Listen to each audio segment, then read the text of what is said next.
அதான் வேதத்தில் தெளிவாக பார்க்குறோம். ரோமர் 8:17 முன் பகுதியில், பிள்ளைகளானால் சுதந்திரரும் ஆமே. ஆமே, அழகான வசனம் இல்ல? பிள்ளைகளானால் சுதந்திரரும் ஆமே. புரியுதா? பிள்ளைகளானால் சுதந்திரரும் ஆமே. புரிஞ்சா உங்களுக்கு? புரிஞ்சா சொல்லுங்க. இயேசு நல்லவர், வித்தியாசமானவர். பிள்ளைகளானால் சுதந்திரரும் ஆமே. சொல்லுங்க. பிள்ளை, தகப்பன் பெரியவர்னா பிள்ளை பெரிய பிள்ளை அதுன. தகப்பன் இருக்கிற அந்தஸ்தை வச்சு பிள்ளைக்கு ஒரு அழகு என்ன? தகப்பன் இருக்கிற கணத்தை வச்சு பிள்ளைக்கு ஒரு உயிரோட தானே இருக்கிறீங்க. சரியா? தேவம் தகப்பனுக்கு இருக்கிற மகிமையை வச்சு பிள்ளைக்கு ஒரு மகிமை, தகப்பனுக்கு இருக்கிற கணத்தை வச்சு பிள்ளைக்கு ஒரு, தகப்பன் மேலே எப்படி இருக்குதோ அப்படியே தான் பிள்ளைய பார்ப்பார்கள். தெரியுதா? தகப்பன் மேலே இருக்கிற அந்த கணத்தை வச்சு தான் பிள்ளையையும் கவனிப்பார்கள். அதான் சொன்னார், பிள்ளைனா நீ சுதந்திரத்தின் பங்காளி, சுதந்திரரும் ஆமை. அப்போ தகப்பன் மேலே இருக்கிற அத்தனையும் பிள்ளைக்கு தானே சுதந்திரம் தானே. அப்போ அவர் மேலே இருக்கிறது எல்லாம் பிள்ளைக்கு வந்து தானே ஆகணும். கற்றுக்கிட்டதை சொல்லித்தரேன் சகோதரி சகோதரனே, நான் பிள்ளை. இவ்வளோ பெரிய தகப்பன் பிள்ளையா இருக்கும்போது இந்த தகப்பனை கீழே இறக்கி வச்சுட்டு இந்த தேவருக்கு செய்யுங்கண்டி கோலையை மாற விரும்பலப்பா, கோலையை மாற விரும்பலை. சொன்ன வார்த்தை புரிஞ்சிச்சா? இவ்வளோ பெரிய தகப்பனுடைய பிள்ளையா இருந்துட்டு இந்த தகப்பனை தூர ஒதுக்கி வச்சுட்டு இந்த காரியத்திற்காக எனக்கு தேவை இருக்குது செய்யுங்க அப்படின்ட்டு நான் சொல்லி உங்களை நான் கீழே இறக்கி வச்சு வாழ்கிறத காட்டில நான் சாகிறது மேலுப்பா.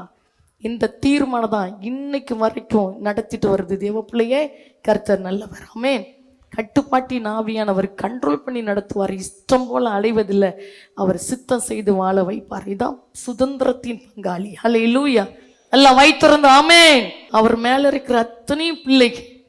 அதுக்குண்டி பிள்ளைய தண்ணியில மதக்கிற மாதிரிலாம் அப்பா மதக்க விட மாட்டாரு, இஷ்டம் போல வாழ விட மாட்டாரு. சரியா?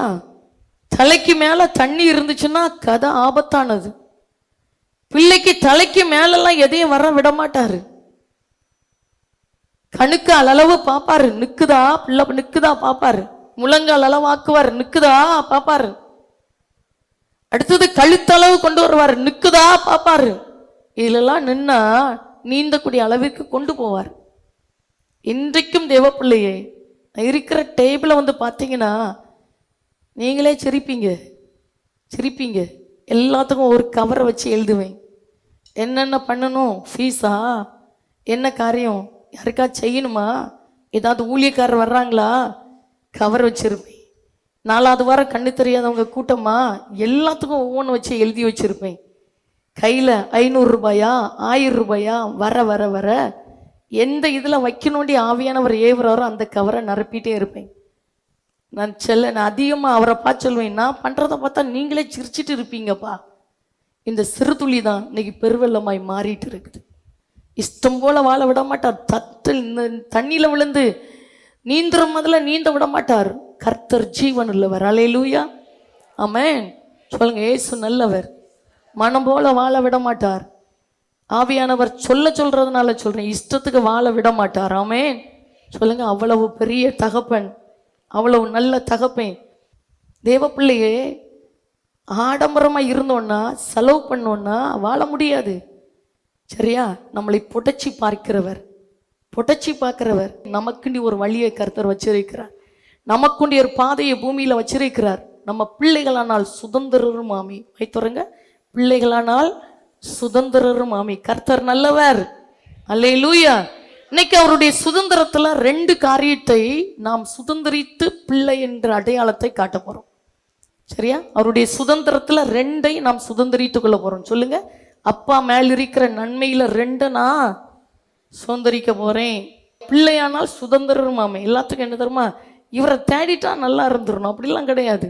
அப்படிலாம் இல்லை, இப்படிலாம் இல்லை. அவருடைய சுதந்திரத்தின் பங்காளியா மாற மாற மாற அவர் மேலே இருந்த அத்தனையும் நம்ம மேலே இறங்கிட்டே இருக்கும். சொல்லுங்க. இறங்கிட்டே இருக்கும். அவ்வளவு ஜீவனுள்ள தகப்பன். அல்லேலூயா.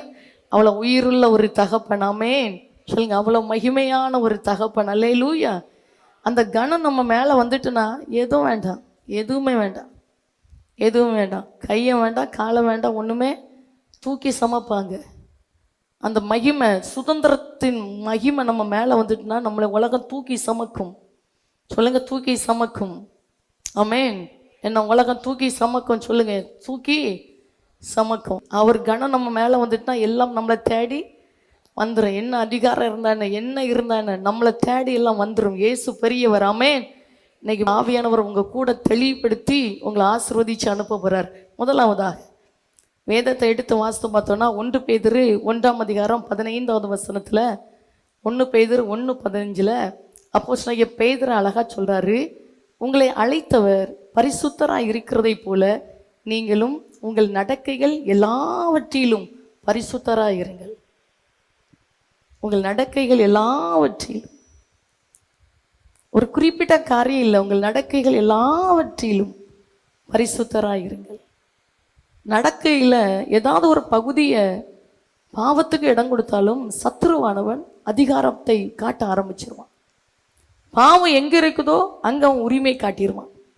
நம்ம வாழ்க்கையில் எந்தெந்த பகுதியில் பாவத்துக்கு இடம் கொடுக்குறோமோ, பாவத்துக்கு இடம் கொடுக்குற பகுதியை அவன் ஆளுகை செய்ய ஆரம்பிச்சிருவான், அவன் அதிகாரப்படுத்த ஆரம்பிச்சிருவான். அந்த கொஞ்சம் தான், அந்த கொஞ்சம் பாவம் நமக்குள்ள இருந்து இருந்து நம்ம வாழ்க்கையை முழுமையை அழிச்சு முழு ஆளுகையையும் அவன் எடுத்துக்கொள்கிற விதத்தில் மாற்றிவிடும். அதனால தான் வேதம் தெளிவாக சொல்கிறது, உங்களை அழைத்தவர் பரிசுத்தராக இருக்கிறதை போல அவருடைய சுதந்திரம் பரிசுத்தம். ஆமே ஆமே. பிள்ளைகளானால் சுதந்திரரும். ஆமே. என் அழகான வாழ்க்கை என்ன! கோவப்பட்டுட்டா நிம்மதியாக இருக்கவே முடியாது, எரிச்சல் பட்டுட்டா நிம்மதியாக இருக்கவே முடியாது. சில நேரத்தில் பதறிட்டோன்னா நிம்மதியெல்லாம் பெயிரும். புரியுதா? இடத்துல உட்காந்துட்டு அதை தான் ஆண்டவர்கிட்ட சொன்னேன், ஐயா கோபம் வந்துடுது, பதறிடுதான்ப்பா, எரிச்சல் வந்துடுது. சில சூழ்நிலைகள் அப்படி தாக்கும்போது என்ன பண்ணணும்னு தெரியாமல் பதறி வார்த்தை வந்தது. நிம்மதியாக இல்லைப்பா, சந்தோஷமாக இல்லைப்பா, இந்த மாம்ச கிரியைகளெல்லாம் அழிச்சிருங்கப்பா, கலப்படம் இல்லாத நம்முடைய பாவத்தை வெளிக்காட்ட கிருபை தாங்கப்பா. இதுதான் மணிக்கணக்கா கண்ணீரின் வார்த்தையாக மாறுது. சந்தோஷமாக இருக்குது. ஆமே. சொல்லுங்க, நல்லவர். கோபம் நம்முடைய வாழ்க்கையில் இருந்தாலும் சந்தோஷமாக வாழ முடியாது. எரிச்சல் நம்முடைய வாழ்க்கையில் இருந்தாலும் சந்தோஷமாக வாழ முடியாது. மற்றவங்க மேலே ஒரு தாக்குதல் நமக்கு இருந்தாலும் மகிழ்ச்சியாக நம்மளால் வாழ முடியாது. மற்றவங்களை குறித்த ஏதாவது ஒரு கசப்புணர்வு இருந்தாலும் நம்மளால் நிம்மதியாக இருக்கவே முடியாது. சொல்லுங்க, ஏசப்பா நல்லவர், வித்தியாசமான தகப்பன். அல்லேலூயா. உங்களை அழைத்தவர் பரிசுத்தராய் இருக்கிறது போல நீங்கள் உங்கள் நடக்கைகள் எல்லாவற்றிலும் பரிசுத்தராய் இருங்கள். அந்த பரிசுத்தம் என்கிற சுதந்திரத்தை பிள்ளை சுதந்திரித்து கொள்ளணும்னு ஆண்டவர் விரும்புகிறார். அல்லேலூயா. சத்துருவை நடுங்க வைக்கணும்னா நமக்குள்ள ஒரு பரிசுத்தம் தேவை. பிசாச நடுங்க செய்கிற காரியம் எதுனா நமக்குள்ள காணப்படுகிற பரிசுத்தம். எங்க பரிசுத்தம் இருக்குதோ அங்கவன் நடுங்கிருவான். நம்முடைய இருதயத்துக்குள்ள ஒரு பரிசுத்தத்தை கர்த்தர் விதைக்க விரும்புகிறார். அல்லேலூயா. இன்னைக்கு சொல்ல போற, ஆண்டவரே இந்த சுதந்திரத்தை நான் சம்பாதித்துக்குள்ள எனக்கு கிருபையை தாங்கப்பா. ஆண்டவரோடு நம்ம இருக்க இருக்க அவருடைய சுதந்திரத்தின் பங்காளியை நம்ம மாற மாற நம்மளை அறியாதபடி நமக்குள்ள ஒரு பரிசுத்தம் மேலோங்க ஆரம்பிக்கிறது. நம்மளை அறியாதபடி நம்முடைய வாழ்க்கை மாற ஆரம்பிக்குது. முன்னாடி கோபப்பட்டா தப்பா தெரியாது, ஆனா ஆண்டவருக்குள்ள நம்ம வேரூன்றி இருக்கும்போது, அவருடைய பிள்ளைகளா இருக்கும்போது, கோபப்படும் போது நம்முடைய இருதயம் பதட்டப்படுது, நம்ம இருதயம் சமாதானத்தை இழந்த போது, நம்முடைய இருதயம் மகிழ்ச்சியை இழந்து போது, நம்முடைய இருதயம் வெறுமையாக்கப்படுகிறது. காரணம் இல்லாத சில எரிச்சல்களுக்கு நம்ம இடம் கொடுத்துட்டோம்னா நம்ம நிம்மதியை நம்ம இழந்து போகிறோம். ஆமே. சொல்லுங்க, நல்லவர். அன்னைக்கு சமாதானத்தை இழக்கணும்னா ஏதாவது ஒரு பெரிய துன்பம் வந்தால் தான் சமாதானம் இழந்தது போல தெரியும். கிறிஸ்துவுக்குள்ள நாட்டப்படுறதுக்கு முன்னாடி இதை தான் கலாத்தியர்ல அழகா சொல்லுவார் பாருங்க. கலாத்தியர் 3ஆம் அதிகாரம் 29வது வசனத்துல, நீங்கள் கிறிஸ்துவின் உடையவர்களானால், என்ன அழகான வார்த்தை என்ன, ஆபிரகாமின் சந்ததியாராயும் வாக்கு தத்துவத்தின்படியே சுதந்திரராயும் இருக்கிறீர்கள். ஆமென். என்ன அழகான வார்த்தை. நீங்கள் கிறிஸ்துவின் உடையவர்களானால் ஆபிரகாமின் சந்ததியாராயும் வாக்கு தத்துவத்தின்படியே சுதந்திரராயும் இருக்கிறீர்கள் கிறிஸ்து நமக்குள்ள வந்துட்டாருன்னா அவர் மேல இருக்கிற பரிசுத்தம் நமக்குள்ள ஊற ஆரம்பிச்சிடும். அல்லேலூயா. நம்மளால பரிசுத்தமாய் வாழ முடியாது, நம்மளால கோபப்படாம இருக்க முடியாது, நம்மளால எரிச்சல் படாம இருக்க முடியாது, நம்மளால பிறர் மேல வெசனப்படாம இருக்க முடியாது, மற்றவர்களை குறித்து குறை பேசாம நம்மளால இருக்க முடியாது. ஆனா நமக்குள் இருக்கிறவர் அவருடைய சுதந்திரமாகிய பரிசுத்தத்தை நமக்குள்ள வச்சு நம்மளை வேறுண்டு செய்கிறார். நம்ம நல்லா இருக்கிறீங்க சொல்லுங்க, ஏசப்பா நல்லவர். இதான் இவ்வளவுதான் வழி. ஆமே. பாருங்க, எபேசியர் 1:12 அதனுடைய பின் பகுதியில சொல்றாரு பாருங்க, நாங்கள் அதுக்கு அழகா சொல்றாரு, கிறிஸ்துவுக்குள் அவருடைய சுதந்திரமாகும்படி தெரிந்து கொள்ளப்பட்டோம். கிறிஸ்துவுக்குள் அவருடைய சுதந்திரமாகும்படி தெரிந்து கொள்ளப்பட்டோம். யார் கிறிஸ்துவுக்குள் இருக்கிறார்களோ, யார் கிறிஸ்துவோடு கூட இணைஞ்சிருக்கிறாங்களோ அவங்க தான் சுதந்திரவாளியாய் மாற முடியும். ஆமே சொல்லுங்க, ஆமே. அப்படி கிறிஸ்துவோடு கூட நம்ம இருக்கிறோம் அப்படின்னா, கிறிஸ்துவுக்குள்ள இணைஞ்சிருக்கிறோம்னா அவருடைய சுதந்திரமாகி அந்த பரிசுத்தம் நமக்கு பரிசுத்தம் சுதந்திரமாய் மாறுகிறது. அவர் மேல இருக்கிற பரிசுத்தம், அதான் உங்களை அழைத்தவர் பரிசுத்தராய் இருக்கிறது போல நீங்கள் உங்கள் நடக்கைகள் எல்லாவற்றிலும் பரிசுத்தராயிருங்கள். ஆமென் சொல்லுங்க. இவர் நல்லவர். அல்லேலூயா. யாரும் உங்களை குற்றவாளின்னு சொல்ல வேண்டிய அவசியமே கிடையாது, யாரும் உங்களை கை நீட்ட வேண்டிய அவசியமே இல்லை. ஆனா காரணம் இல்லாத கோபத்துக்கும் எரிச்சலுக்கும் காரணம் இல்லாத சில காரியங்களுக்கு நம்ம இடம் கொடுத்துட்டோம்னா நம்ம மனசாட்சியை நம்மளை வெட்கப்படுத்த ஆரம்பிச்சிடும். இதை உணர்கிறவர்கள் தான் சுதந்திரவாளி. ஆமென். நம்ம மனசாட்சியை நம்மளை கொன்னுரும். வெக்கமா தெரியும், நான் நல்லா இல்லை, என் பாத்திரம் நல்லா இல்லை, பரிசுத்தமா இருக்க வேண்டிய பாத்திரம் அழுக்கடைந்து விட்டது, பரிசுத்தமா இருக்க வேண்டிய பாத்திரம் கரைப்பட்டு இருக்குது. நம்ம மனசாட்சி நம்மளை கொன்னுரும். அல்லேலூயா. இதான் சுதந்திரவாளி. ஆமே. இந்த சுதந்திரத்தின் ஆசீர்வாதத்தை தகப்பன் மேல வைக்க விரும்புகிறார். பாருங்க, ரோமர் 6:22 வாசிக்கும் போது, இப்பொழுது நீங்கள் பாவத்தினின்று விடுதலையாக்கப்பட்டு தேவனுக்கு அடிமைகள் ஆனதினால் பரிசுத்தமாகுதல் உங்களுக்கு கிடைக்கும் பலன் முடிவோ நித்திய ஜீவன். எவ்வளவு அழகான வசனம் என்ன! இப்பொழுது நீங்கள் பாவத்தினின்று விடுதலையாக்கப்பட்டு தேவனுக்கு அடிமைகள் ஆனதினால் பரிசுத்தமாகுதல் உங்களுக்கு கிடைக்கும் பலன் முடிவோ நித்திய ஜீவன். ஆமென் சொல்லுங்க. நல்லவர். நல்லா தேவனுடைய பிள்ளையா நம்ம மாற மாற இந்த கோபத்திற்கு கூட ஒரு முடிவை ஆண்டவர் வச்சிருக்கிறார், இந்த எரிச்சலுக்கு கூட ஒரு முடிவை ஆண்டவர் வச்சிருக்கிறார். நான் நேற்று கொஞ்சம் யோசித்தேன், ஏன் இப்போ ஏன் கொஞ்சம் நமக்கு கோபம் வருது? நான் சில காரியத்தில் அப்படியே டக்குன்னு அது ஒரு முடிவை பேசுகிற மாதிரி எனக்கே தோணிச்சு, எரிச்சலாக பேசுகிற மாதிரி இருந்துச்சு. நான் யோசித்தேன், எனக்கு ஒரு பதில் கிடைச்சிது.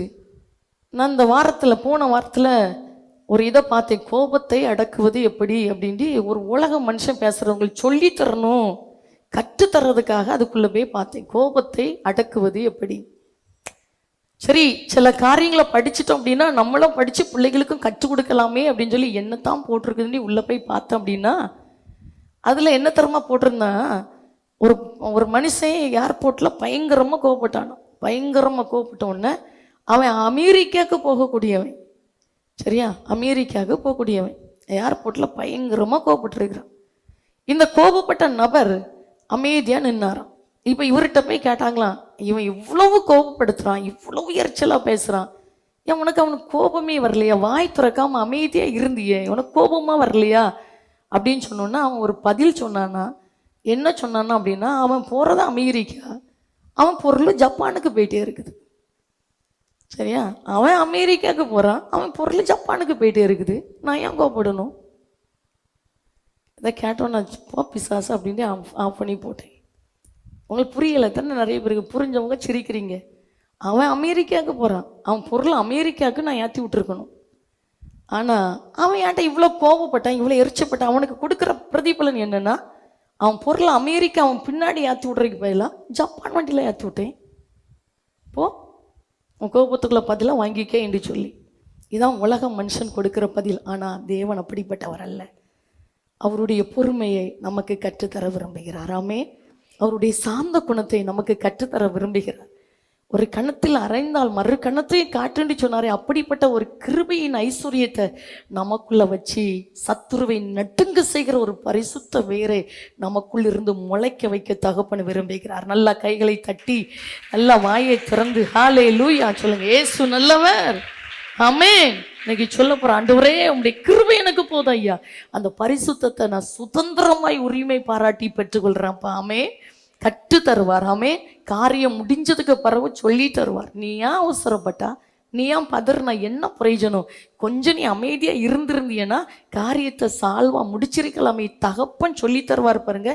எத்தனை பேர் சொல்லி தந்தாலும் காரியம் நடக்காது. ஆனா அப்பா சொல்லி தந்துட்டாருன்னா நம்முடைய வாழ்க்கை தானா மாற ஆரம்பிச்சிடும். சொல்லுங்க, இயேசு நல்லவர், ஜெயிக்க பலன் தருகிறவர். அல்லேலூயா.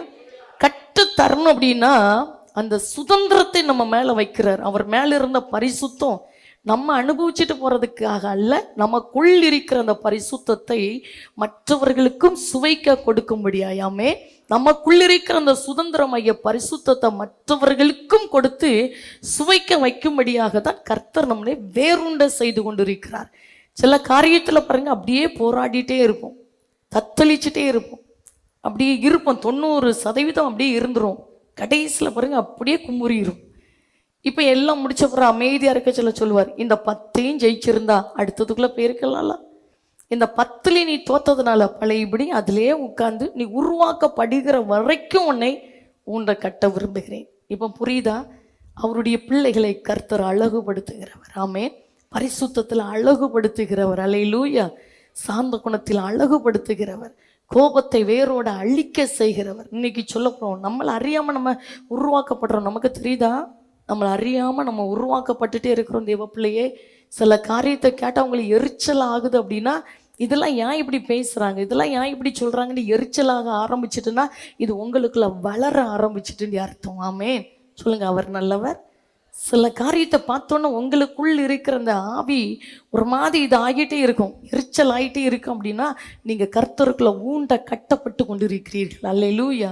ஆமென். 2 கையும் வைத்து சொல்லுங்க, அவருக்குள்ள இருக்கிற சுத்தம் என் மேலே வருது, அவர் மேலே இருக்கிற பரிசுத்தம் என் மேலே வருது, அவர் மேலே இருக்கிற அந்த கிருபை என் மேலே இறங்கிட்டே இருக்குது. எவ்வளவு அழகான வாழ்க்கை. ஆமென். சொல்லுங்க, இயேசு நல்லவர், ரொம்ப வித்தியாசமானவர். ஆமென்.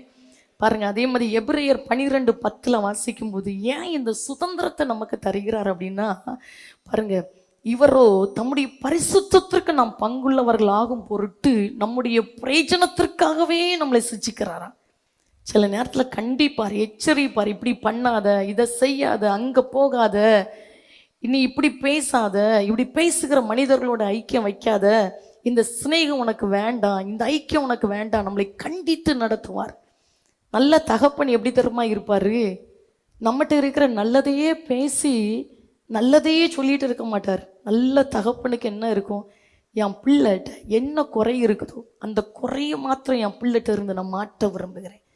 தகப்பனுக்கு ஒரு நாள் பிள்ளை குறித்து எதுலேயும் திருப்தி இருக்காது. எப்படி தெரியுமா இருக்கு, என் பிள்ளை நல்லா இருக்கட்டும், என் பிள்ளை பிரகாசிக்கட்டும், என் பிள்ளை வளரட்டும்.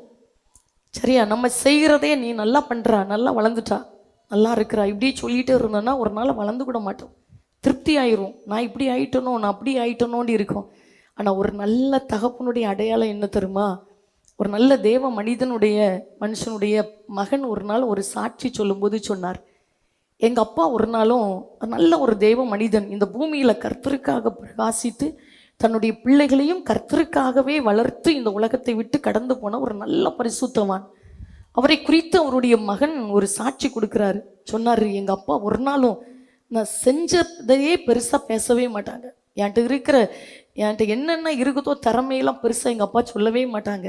என்னத்தான் செஞ்சுட்டு வந்தாலும் அதில் என்ன குறை இருக்குன்னு கண்டுபிடிச்சி அந்த குறையை பார்த்தா சொல்லுவாங்க, இந்த குறையை நீ மாற்றிட்டா இன்னும் நல்லா இருக்குமே அப்படின்னு எங்கள் அப்பா சுட்டி காட்டுவாங்க அப்படின்னு. இதுதான் ஒரு உண்மையான தகப்பனுடைய அழகு. ஆமென். சொல்லுங்க, நல்லா கையை வைத்து, என் அப்பா அதை காட்டிலும் மேலானவர். இவரோ தம்முடைய பரிசுத்தத்திற்கு நாம் பங்குள்ளவர்களாக பொருட்டு நம்முடைய பிரயோஜனத்திற்காகவே நம்மளை சிச்சிக்கிறார். அல்லேலூயா. சொல்லுங்க, நல்லவர். கோபத்தில் 80 மாறி இருக்கலாம், 80 மாறினதை பெருசாக பார்க்க மாட்டார், 20 சொல்லுவார். நீ ஏன் கோபப்படுறா, நீ ஏன் கோபப்படுறா? எரிச்சலில் மாறின 90 பார்க்க மாட்டார், 10 பார்ப்பார். சொல்லுவார், இந்த 10 நீ நல்லா இருக்கலாமே, ஏன் எரிச்சல் படுறா, ஏன் அவசரப்படுறா? ஏன் மற்றவங்களை குறித்து பேசுறா? நீ நல்லா இருக்கலாமே. அந்த சின்னதையும் நமக்கு சிச்சித்து நம்மளை தண்டித்து நம்மளை நல்வழிப்படுத்துற நல்ல தகப்பன் ஒருவர் நமக்கு இருக்கிறார். அல்லேலூயா. பாருங்க, யோவான் 17:16 அழகார், நான் உலகத்தான் நல்லாதது போல போல அவர்களும் உலகத்தார் அல்ல. எவரை சொல்றாரு? நான் உலகத்தான் அல்லாதது போல அவர்களும் உலகத்தார் அல்ல. யார சொல்றாரு? சீசர்களாக இருக்கிற பிள்ளைகளை பார்த்து. ஆமென். சீசர்களை பார்த்து தான் சொல்றாரு. இன்றைக்கு சீசர்கள் யார்? உங்க உழைப்பை வச்சே கண்டு தெரியும். சரியா? நல்லா வீட்டு காரியத்துக்கே ஓடிட்டு, உலக காரியத்தை ஓடிட்டு, இங்கே வந்து உட்கார்ந்துட்டு எழும்பி போகிறது சீசரை மாற முடியாது. சொல்கிறார், நான் உலகத்தார் அல்லாதது போல அவர்களும் உலகத்தார் அல்ல. பிதாவை பார்த்து சர்டிஃபிகேட் கொடுக்குறார், இது அவர்கள் உலகத்தார் அல்ல. அடுத்த வசனத்தை பார்த்தீங்கன்னா சொல்கிறாரு, உம்முடைய சத்தியத்தினாலே அவர்களை பரிசுத்தமாக்கும். உம்முடைய வசனமே சத்தியம்.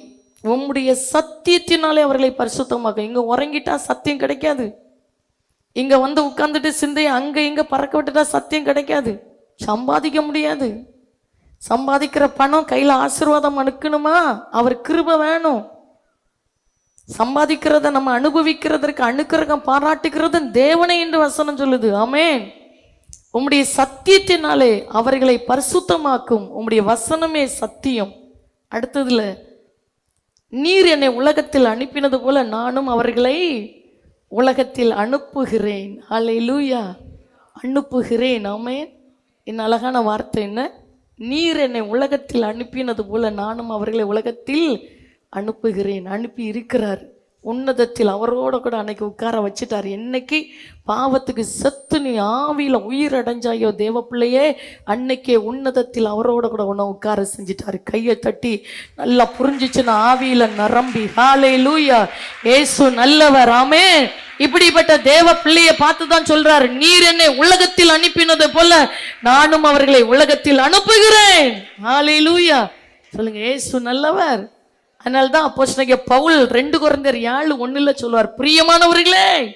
2 கொரிந்தியர் 7:1, பிரியமானவர்களே, மாம்சத்திலும் ஆவியிலும் உண்டான எல்லா அசூசியும் நீங்க நம்மை சுத்திகரித்து கொண்டு பரிசுத்தமாக்குதலை தேவ பயத்தோட பூரணப்படுத்த கடவும். என்ன அழகான வார்த்தை! பிரியமானவர்களே, மாம்சத்தில். ஏன்னா இப்படிப்பட்ட வாக்கு தத்தங்கள் நமக்கு உண்டாயிருக்கிறபடியினால், பிரியமானவர்களே, மாம்சத்திலும் ஆவியிலும் உண்டான எல்லா அசூசியும் நீங்க நம்மை சுத்திகரித்து கொண்டு பரிசுத்தமாக்குதலை தேவ பயத்தோட பூரணப்படுத்த கடவும். அல்லேலூயா. இனி சொல்லு, ஆண்டவரே, வீணா பேச மாட்டேன். சொற்களின் மிகுதியில் பாவை இல்லாம போகாது. என் வாய்க்கு காவல் வைங்கப்பா. என் உதடுகளின் வாசலை காத்துக்கொள்ள எனக்கு பலனை தாங்க. உங்க வீட்டுக்குள்ள கூட வார்த்தைகள் இனி சுருக்கமா இருக்கட்டும். ஆமே. உங்கள் வீட்டில் கூட எண்ணி பார்க்கணும், எத்தனை வார்த்தைகளை நாங்கள் பேசுகிறோண்டி எண்ணி பார்க்கணும். ஆண்டவரை குறித்த வார்த்தையை பேசுங்க. பக்தி விருத்திக்கு ஏதுவான நல்ல வார்த்தைகளை குறித்து பேசுங்க. வீணான வார்த்தைகள், உங்கள் வாழ்க்கையில் நன்மையை கெடுக்கிற வார்த்தைகள், பரிசுத்தத்தை சீர்குலைக்கிற வார்த்தைகளுக்கு உங்கள் வீடு பூட்டப்படட்டும். இயேசு நல்லவர். அல்லேலூயா. இதில் சில பேர் ஸ்டேட்டஸில் சினிமாக்காரனுடைய வார்த்தையை வைப்பாங்க. எப்படி வாழ்க்கை நல்லா இருக்கும்? சினிமாக்காரன் பேசுகிற வார்த்தைகள் ஸ்டேட்டஸில் வரும். நீ ஒரு தேவனுடைய பிள்ளையா? தேவனுடைய வித்தா? தேவனால் பிறந்தவன் பாவம் செய்ய மாட்டான், ஏனெனில் அவருடைய வித்து அவனுக்குள் தரித்திருக்கிறது. நீ பிரித்தெடுக்கப்பட்டவன். நீ சினிமாக்காரன் பேசுறத உன் ஃபோனில் வச்சேன்னா உன் வாழ்க்கை எப்படி இருக்கும்? அதான் சொன்னார், முதற் பலனாகிய மாவானது பரிசுத்தமாக இருந்தால் பிசைந்த மா முழுவதும் பரிசுத்தமாக இருக்கும். பரிசுத்தத்தில் இருக்கிற தேவக்குள்ள யாரையும் கண்டு பயப்பட வேண்டிய அவசியம் இல்லையே. முதற் பலனாகிய மாவானது பரிசுத்தமாக இருந்தால் பிசைந்த மா முழுவதும் பரிசுத்தமாக இருக்கும். வேறானது பரிசுத்தமாக இருந்தால் கிளைகளும் பரிசுத்தமாக இருக்கும். வாழ்க்கை வித்தியாசமானது. சூப்பர் வாழ்க்கை. அங்கே இருக்க வேண்டிய நம்மளை தான் கீழே வச்சிருக்கிறாரு. அங்கே இருக்கிற மகிமையை கீழே காட்டக்கூடியவர்கள். ஒரு தேவப்பிள்ளை பூமியில் இல்லைன்னா பூமி இருளாக மாறிடும். சரியா? ஒரு தேவ பிள்ளைக்கு அவ்வளோ பெரிய வெளிச்சத்தை தகப்பன் கொடுத்திருக்கிறார். உன்னை செல்வ சீமானா வைப்பார். தண்ணியில் அதுக்கு நீ மதக்க விட மாட்டார். நீ பூமிக்கு தேவை. பூமிக்கு உன்னுடைய வார்த்தைகள் தேவை. பூமிக்கு உன்னுடைய ஆசீர்வாதங்கள் தேவை. பூமிக்கு நீ தேவை. இந்த பூமி உன் நிமித்தமாய் ஆசீர்வதிக்கப்படும். ஆமென். அதுதான் கர்த்தருடைய வார்த்தை. அல்லேலூயா. சொல்லார், முதற் பலனாகிய மாவானது பரிசுத்தமாய் இருந்தால். என்ன அழகான வார்த்தை! என்ன பிசைந்த மா முழுவதும் வாயை திறந்தாலே பொய், வாயை திறந்தாலே கெட்ட வார்த்தை, வாயை திறந்தாலே குற்றப்படுத்துகிற வார்த்தை. அந்த முதற் பலன் கெட்டதாக இருந்தால் எல்லாமே கெட்டது தான். கேட்கணும், ஆண்டவரே உள்ள ஒரு வாழ்க்கையும் வெளியே ஒரு வாழ்க்கையும் வேண்டாம்ப்பா. உள்ள இருக்கிற பாத்திரம் நிரம்பி வெளிஞ்சி வாயில் பேசட்டும். இருதயத்தின் நிறைவில் வாய் பேசும். தாவீது பாவம் செஞ்சுட்டு தூங்க முடியல, நிம்மதி இழந்துட்டார், துடிச்சிட்டார், கதறிட்டார். அதான் தேவ பிள்ளையினுடைய அழகு, தேவ பிள்ளையினுடைய வாசனை. அதுதான். நீ எங்கே இருந்தாலும் வாசனை தெரியணும். நீ உயிருள்ள தெய்வத்தின் பிள்ளைங்கிறத உலகம் பார்க்கணும். கரும்பு சாரை பிழிஞ்சோன்னா உள்ளே இருந்து பாகக்காயினுடைய கசப்பு வராது, கரும்பு சாருடைய சுவை தான் வரும். எலுமிச்சை பழத்தை பிழிஞ்சா எலுமிச்சை சாறு தான் வரும், புளிப்பு தான் வரும், அதில் இனிப்பு வராது. உன்னை புளிஞ்சா உனக்குள்ள இருந்து பரிசுத்தருடைய பரிசுத்தம் தான் வெளியே வரணும். ஆமென். இந்த இருதயம் துடிக்கணும். ஏதாச்சும் சின்ன தப்பு பண்ணிட்டா கூட தெய்வ பிரசனத்தை விட்டு நான் விளைகிருவேனே. வீணா பேசுறதுல என்ன பிரயோஜனம்? கோவப்படுறதுல என்ன பிரயோஜனம்?